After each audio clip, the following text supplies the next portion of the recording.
had really fallen in very big time with this woman, had really become very fond of her, and really devoted to her. They became inseparable.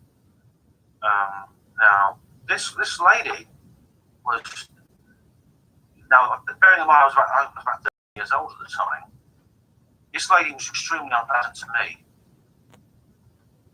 And she was like, it's not like she shouldn't slap me around like the psychopath guy did, but she would be emotionally abusive. Do you know what I mean? She'd be mentally abusive. Yes, I understand. She'd say things like, well, I mean, I'd come into school and she'd be there with my mum and she would say, oh, go and make me a cup of coffee. Make sure the cup's only half full. And I was like, I was a servant or something. And I used to go and do this, and if the cup was overfilled, she'd get really angry. She'd be like, oh, go and pour it out. You put too much in. No word of thanks, just go and do it. And the worst thing was, when my mum was around her, she used to behave exactly the same way. When my own mother used to behave in exactly the same way towards me. And that's a difficult thing for a young lad of that age to go through. And I couldn't get away from it because this woman was there all the time. I mean, my dad used to joke that she adopted my mum, but it was only half joking because my mum didn't get on with her own mother, and we got the feeling this was kind of her adoptive mother, this old lady Isabel. I don't know how she got involved in my mum's life because she's not on the faculty of the rugby college. She was never one of my mum's teachers. She gave my mum no tuition at all. And so to this day, I don't know how she got into our family's life. I don't know how she ended up with our family. And I can't, my mum died in 2006 now. I can't talk to my dad about it. He just refuses to talk about it. He's just shut it all off. He's in denial. But see, I didn't know this lady. I was just a kid. I didn't know all the stuff I know now about conspiracies and things like that. I'd not looked into any of the conspiracies. I knew nothing about politics, about the world, how it works, and all these other things. And so I just knew her as this old Scottish lady called Isabel who was in some way involved with psychology. It was only years later I found out exactly who this woman was. And that's where the Tavistock Institute comes in. Because this woman was actually Isabel Menzies Lythe. If you Google that name, just Google the Tavistock Institute, her name immediately comes up. Can you repeat that again? Sorry, for our listeners, our viewers. Okay. It's Isabel Menzies Lythe. Lythe. L-I-T-H-E? Got the E on the end. Yeah, okay. Menzies, M-E-N, says Lythe, okay. Menzies Lythe. And she actually was one of the founders of the Tavistock Institute. She wrote a paper in 1959 called A Case Study in the Functioning of Social Systems as a Defense Against Anxiety. What? And that was one of the, in a sense, seminal papers of the Tavistock Institute. And it said this inspired a whole branch of organizational theory emphasizing unconscious forces that shape organizational life.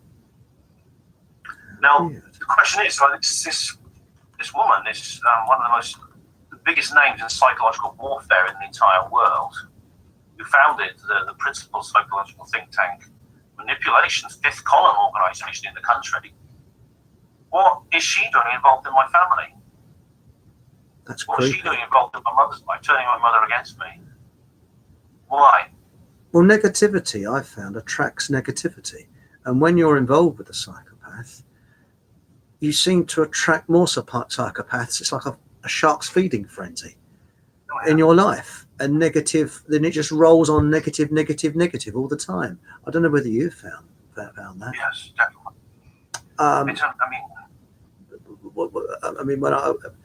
When I was dating girls, I'd find the most opposite to me ever, and I'd find negative people and people that were narcissistic, and I'd attract them. So that's something that the psychopath sort of, I wouldn't say injects, but puts into people this negativity that attracts more negative, and it's sort of feeding itself all the time, like a virus, I suppose, in many ways. maybe it could have been my mother's previous and my parents' previous interaction with this man called Centaur, the psychopath, might have led to her being drawn in with this. But this woman was not. I mean, she wasn't like Centaur. She was. It's like she wasn't acting on personal motives. I don't believe. She was part of an organisation. She was the head founder of a major organisation, and it's possible she was on some kind of mission in my family. She'd been sent in on some kind of mission by the Tavistock Institute. Because they seem to go after sort of individual, because you sort of it's a bit like that experiment. Oh, I can't remember what it was, but where they tried to, was it in Italy, where they tried to wipe out mosquitoes that carried malaria, and they got a mosquito that had was sterile, and several of them, and they went out and all the rest of the mosquitoes became sterile. So you don't actually get malaria in Italy now. I think that was years ago. I remember seeing it on television, and I can't remember possibly, but it seems that perhaps they sort of go after individual families, hoping it will just sort of spread. I mean, it could be that my family in particular might have been somehow marked for this kind of operation, because maybe it was me, because Isabel was never unpleasant to my brother. It was only me. My brother never had a problem with me. It was always me. And my mum loved my brother. My mum ended up hating me by the time, within a few years of Isabel being in our family. My mum ended up hating me. And she never stopped. But not my brother. And so I think it may have been something to do with me. I think somehow, you see, I had like what they called education for living a few years earlier when I was at school. I think they were worried about my mental health. But excuse me, it could be that I had ticked some box on some survey or something to do with my schoolwork that made them. It might have given them a clue about what I was to become, what I'd end up becoming when I was older, when I was an adult. That is interesting. Isabel was sent into my family to destroy me. It'd be interesting to find out what the people are saying in the comments section.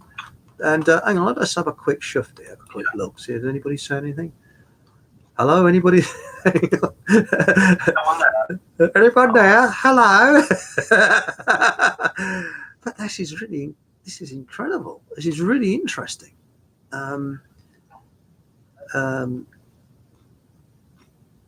It's a strange thing in my past that I just don't know why it happened. I mean, Isabel's dead now.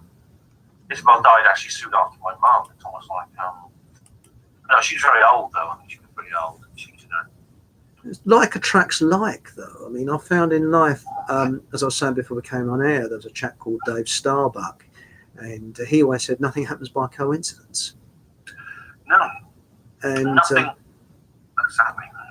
Because he was a comedy illusionist, and he discovered that what he was doing in his act, governments used the same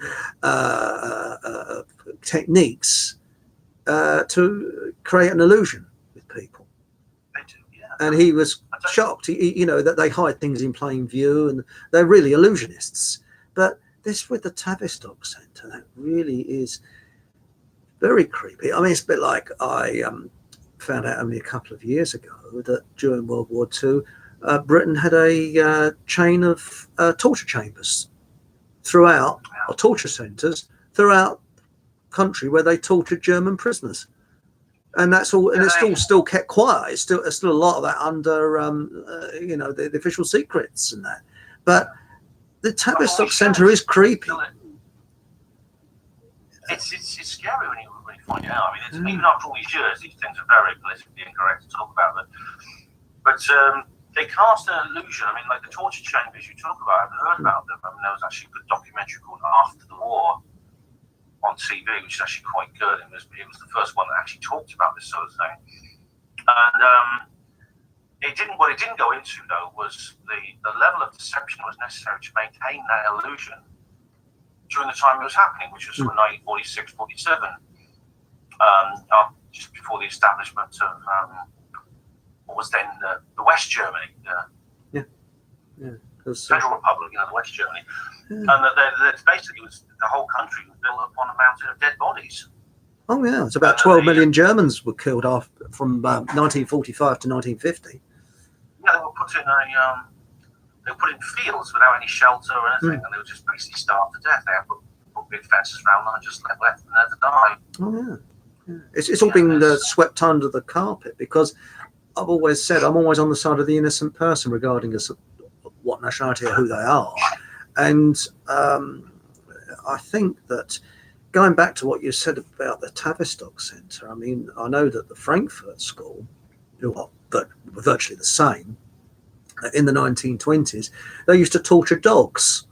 And to see what their reaction would be, to learn how they can actually get people, when they're stressed, to do certain things. And, sort of, hello, have a nice day at the office, dear. Yes, I just tortured some dogs, It's it's awful, but that is very creepy regarding the Tavistock. Yeah, I mean, the whole, it's interesting that you brought up something else very interesting, like about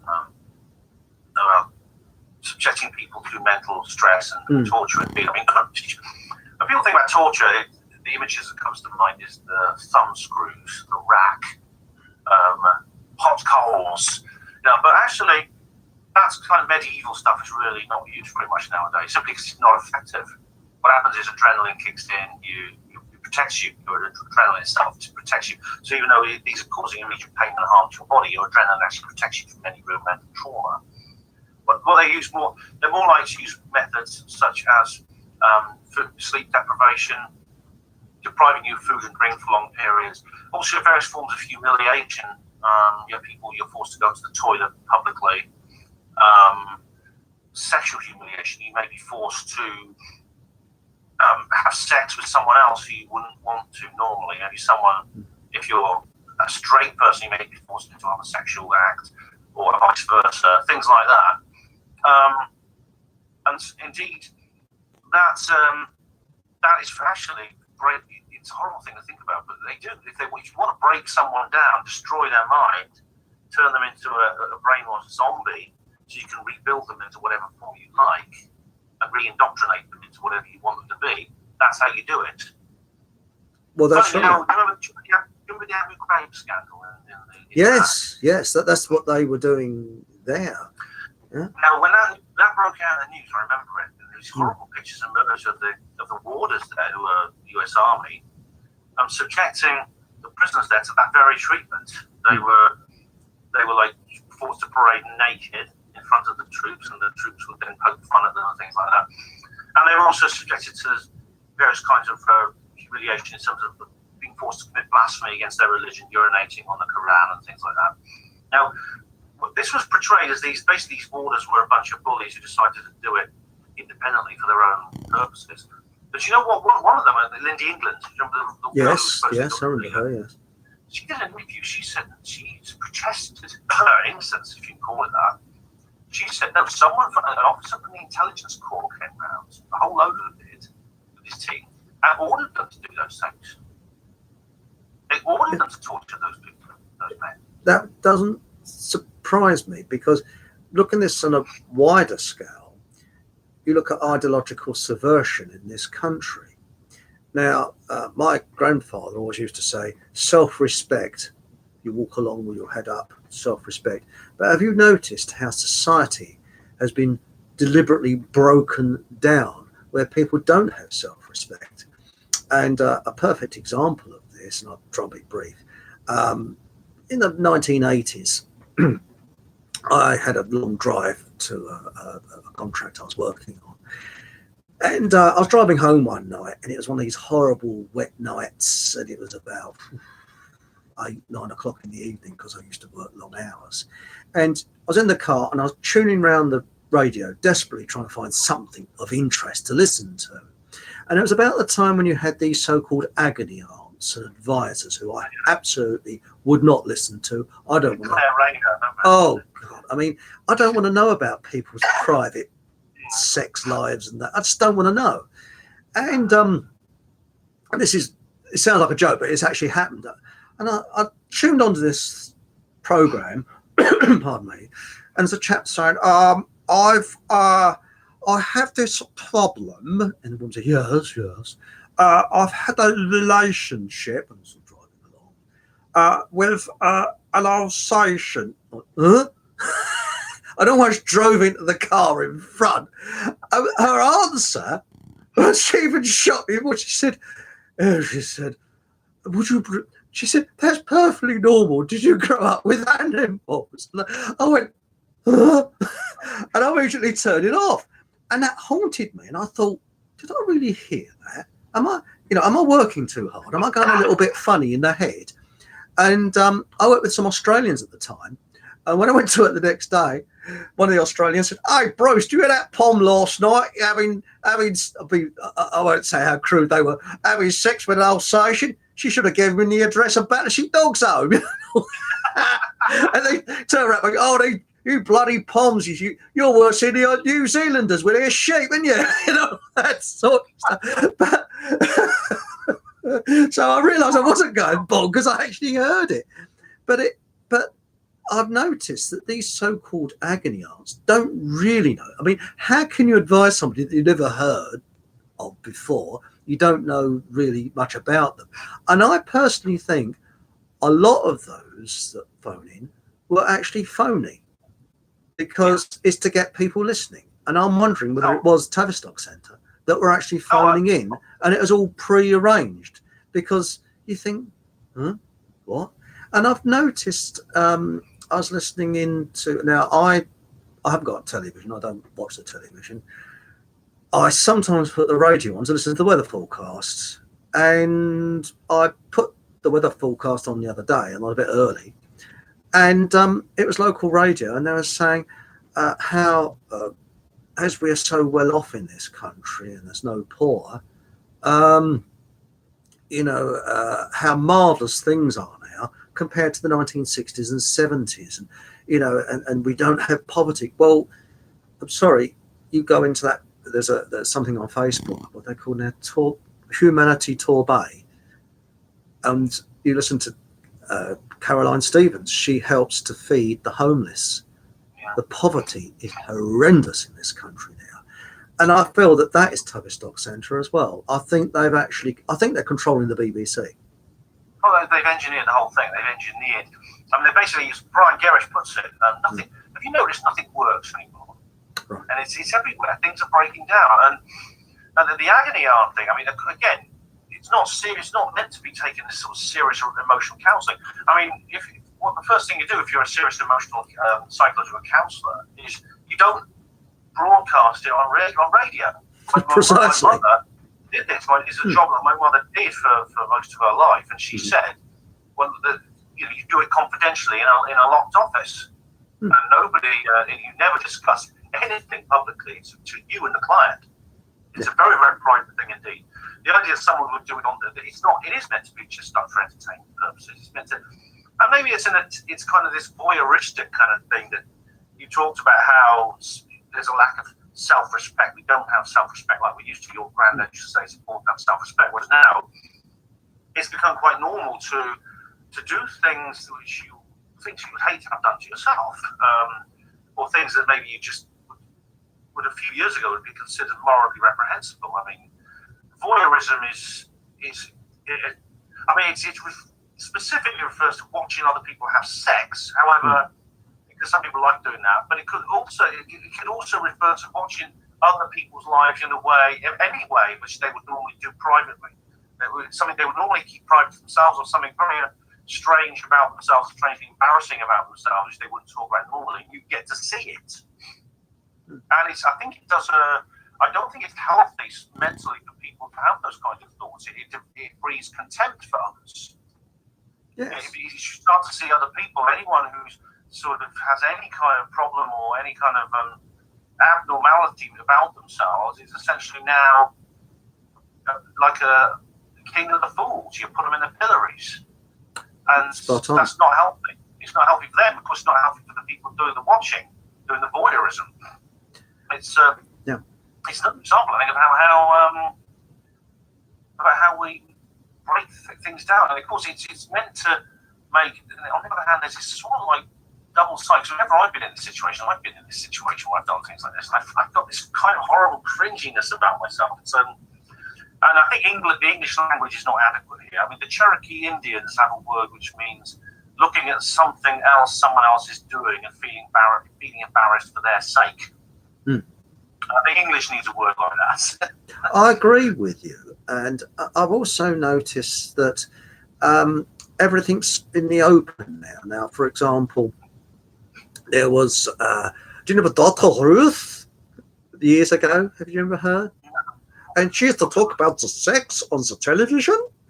And you'd have famous people going on there saying, yes, I had sex with my wife last night and we got in the bed. And, huh? And it is actually destroying your self-respect. For example, you see an actor or an actress, you have respect for that person. You don't really want to know what they get up to in their private life. I couldn't give a damn, quite honestly. As long as it's legal, and it's with consenting adults, I couldn't really give a damn. And I find that it's dragging people down to the lowest with toilets. Talking about toilets, that's another thing. Now, I remember, it's funny, in architecture, I always got the job of designing toilets. I don't know quite what it was. And excuse my language, they used to call me Crap House Chris because I always got the job of doing toilets. Oh, Crap House Chris will do that. And I'm sort of quite, I don't frequent them, I only go to the toilets where I need to go. But places like Liverpool Street Station, now they used to have I think they were Victorian gents toilets, and the urinals were like cubicles you walked in, and if you looked left or right, all you saw was porcelain because they were like these big sort of huge things. I don't know if I'd explain myself right. I've seen those. Yeah, the old Victorian ones, and they were very private, and you couldn't see the fella next to you. Nowadays, all you've got is the urinal and nothing in between. And little things like that. Toilet cubicles. Now, in the Liverpool Street Station, they had an underground toilet where the doors, they were really solid, and the cubicles are really solid. So someone could be throwing up in the toilet, you wouldn't hear them outside. But nowadays, it's all very flimsy and all that. You can hear people breaking wind and everything. And it's a breakdown of society. It's lowering people's sort of morality, I suppose. Yeah, it's turning everything into a peep show. Yeah, and that's having an effect on us. It's having an effect on our own social standards, I think. And I think it's all a part of what's known collectively as cultural Marxism. Yes.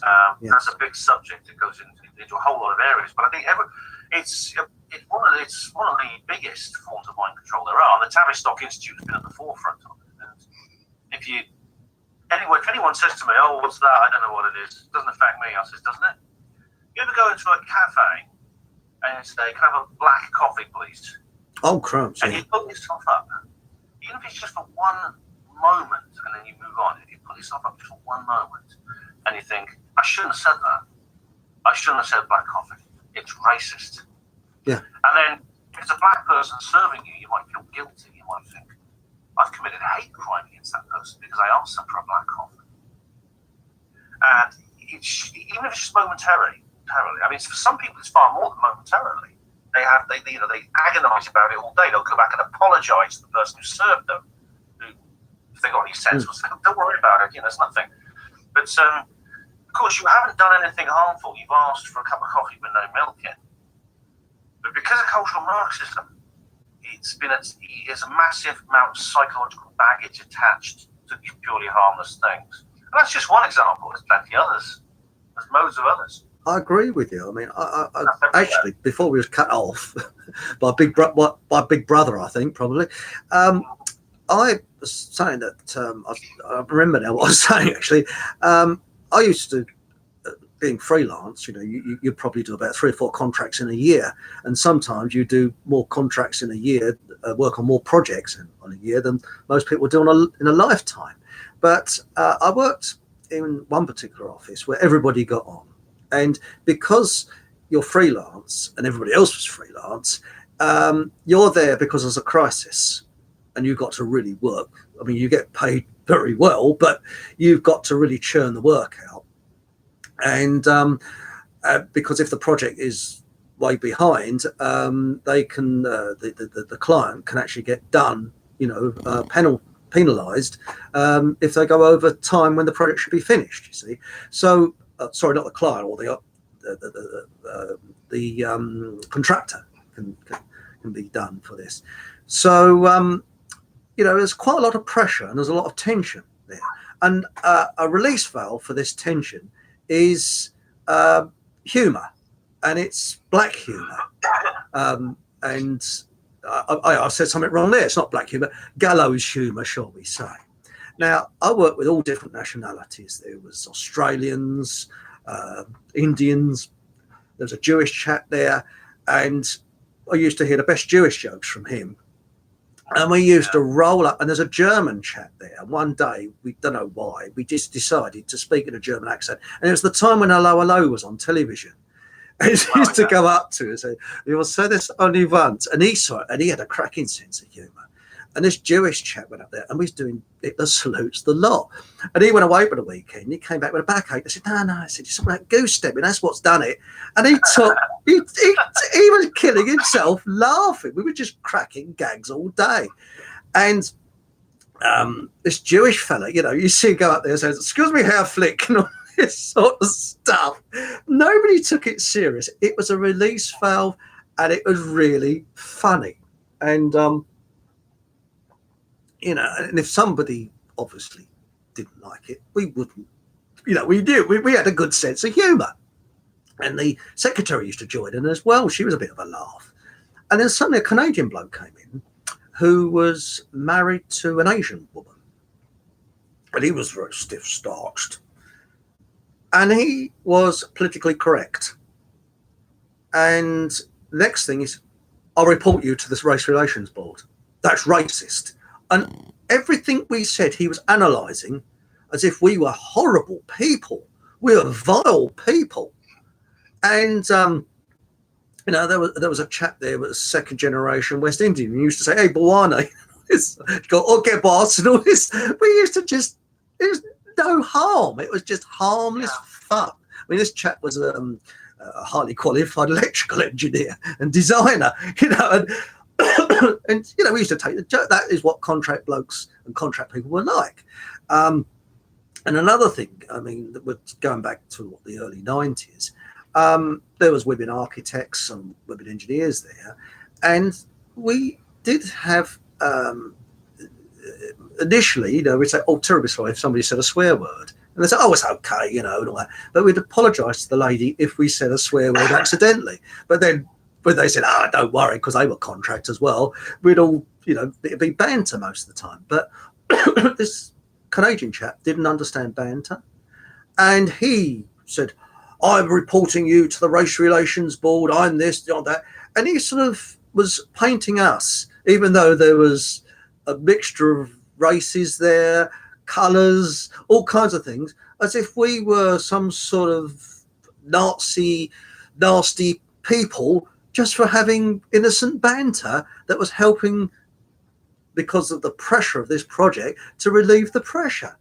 And the whole atmosphere changed. Yeah, sorry. I was going to ask, did this Canadian chap, did you get the chance to ask him whether he'd been on a Tavistock Institute workshop?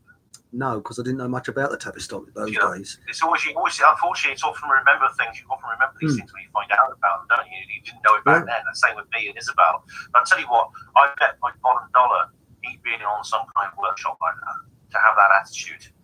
And, it's so common nowadays. It's so common. There was one of the porters I used to know, like in one of my early days, he was this guy called Philip. He was quite an old black guy, and he had quite a big sort of thick, sort of slightly upturned white hair, sort of like slightly up at the top, flat on top kind of thing. And we called him Guinness because he looked like a pint of Guinness.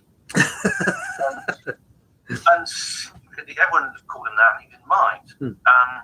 But we had a new head porter in who said, it wasn't me, it was someone else. But she heard him call him Guinness. Why'd you call him that? And I explained. And this was when he wasn't in the room, because he probably protested. He probably told him to shut up. He says, I never want to hear you call that man that name again. Any of you do, and you will be suspended, and there'll be full disciplinary action against you. Everyone was dumbfounded. This story I hear again and again everywhere, that really the way the communities have been broken down, the kind of easygoing humour that was completely harmless. Yeah. Even though sometimes it was rather risque, it was completely harmless. It's being dismantled, and that is another way in which we're being broken down. Our spirit is being broken, both as individuals and as groups of people. We don't build up workplace communities that way. You get a faster turnover of staff. Casualisation is rife now. Everywhere you go, people essentially are, in employment terms, completely nomadic. They go from one job to another job to another job. Yeah. I mean, by the time I was 23 years in the hospital. By the time I reached like 10 years, I was one of the few people left that had been there when I started. Really? And a lot of it's got to do with the fact we're not allowed to bond with each other anymore. Oh, that's right. Did you have this new idea? Especially it's a male-dominated job. Well, yeah, but I mean, did you have this idea of, what is it now, quality assurance that came in, and then we had these chaps with the braces coming in, and at a meeting they'd stand up, shove their fist in the air and shout, "Go for it!" And I said, "Well, the toilet's just down the corridor," and it just sort of dead. You know, I thought, okay, right, keep your mouth shut, Chris. And we had these people that were coming in to the office who had a strange way. Everything was paperwork, and a lot of the projects that I worked on as we got further into the 1990s, approaching the mid-90s, was more politics than anything else, and paperwork to show and distrust. You've done this, memos showing that you've done this and done that and done this and that. And remember, we were contract fellas who were being paid quite a lot per hour to churn out the information. And on one particular project, we used to make things up, i.e. statistics, because we had to prove how much deliverable information we'd done in one day. Well, how do you, when you're designing something, it's like nailing jelly to the ceiling. You can't do it. So we used to just make up percentages. And we said, oh, we've done 13.5% today. Just figures out the top of our head. And we used to put waffle down on bits of paper. And the secret was, because on this particular project I was working on, we was working with the civil service. And they are a law unto their own. They've got no sense of humour. They're po-faced. And they talk to you as if you are the scrapings off their shoe. You are scum to them. And we found that they thrived on paperwork. So what we did, if they sent us one piece of paper telling us or ordering us what to do, we'd send 3 back. And we just kept humming, bashing and bashing. And that gave us some peace so we can get on to do what we was employed to do and not push bits of paper around, And we found that what you were saying about the Tavistock Institute, in hindsight, they'd obviously got into the civil service. And that was just coming in, as I say, in the mid-90s. This kind of attitude where you have to prove what you're doing all the time. And had these strange words like, what was it now? It was health and safety was obsessed with, and it got absolutely stupid. Where you get a drawing, you roll it up and put it in a tube, shove it behind you. Oh no, health and safety, you could trip over that. We could have a special rack to put it in, and all this. And you thought, what the hell are these people on about? I know. It's, of course, health and safety you need up to a point, but again, once it goes beyond common sense, you can really let people do it by themselves. But that's typical of Tavistock Institute Common Purpose Action. They create micromanagement. I mean, civil services, the National Health Service, all these state institutions is where the Tavistock Institute's first put up its fortresses. Yeah. And it's spread out from there. But definitely the state institutions, necessarily the government, the common purpose, like you say, the common purpose infiltrating various local governments as well. I mean, there's a Common Purpose Exposed used to have a list of all the graduates. You could look them up to see how many were in your area, but that's now been taken down, apparently. It's now classified. So you don't necessarily know who has been on one of these courses that turns you into one of these horrible zombie robots. But I know that you could probably spot them, actually, when you get to know them, when you get to see what the kind of people they're like. But I mean, it's like they got so much money. I mean, with the Rockefeller Foundation we just mentioned, and there's funding Tavistock Institute. There is a trailer for the common, but there's like an advertising thing for the Common Purpose. Oh, I don't know if I can find it, but it's an amazing promotional video. And I was astonished when I found out who the director was. It's Ridley Scott. Again, it doesn't surprise me. But I've noticed actually these common purpose people are creeping into councils, and they're inverted commas councillors, because when you go to planning meetings and things like that, you can see these change agents actually implanted in, and I actually encountered one. And he's supposed to be a Conservative councillor, because where I live, I think they had a Labour bloke there once, and they hung him. You know, it's the sort of place it is. And they're going to build a housing estate around where I live. I mean, it's rural at the moment, but it won't be for much longer, because they're going to build this rabbit hutch housing estate. And one of the councillors, the Conservatives, said the density isn't high enough. We've got to increase the density, because we've got to invite more people from overseas to stop the country going bankrupt. So how did this country survive 2 world wars without mass immigration? You know, I mean, well, that brings us into the immigration agenda, and you know what? I mean, we could do another program on that, Peter. That's such a big subject. I don't think I'm gonna have to. I've got a bit of a cold now. I think I'm gonna have to. Call it, you know. But you brought up this idea about immigration. It's a very, very interesting thing, and about what it's all about. Well, we've got umpteen programs we could do, because it's fascinating. But yeah, shall we? I think we'll call it a night tonight, shall we? Because I've got a bit of a dry throat as well. It's been interesting though. Sorry, we got cut off halfway through. Anyone watching? I mean, there's a big 10-minute slot in the middle where nothing much happens. But I do apologise for that, and I think it might be Big Brother. yeah, they're probably listening to us now. In which case, get a proper job, guys. That's right. Don't want a GCHQ. It's probably that change agent. He's haunting me. Anyway, we'll end it for tonight, and stay tuned, folks, because we'll be back with more programs very soon. Good night. Go. No. Right, here we go. We're ending broadcast now. How do I go? Good. Just one moment. We're not off YouTube yet, so I'll just end stream. End.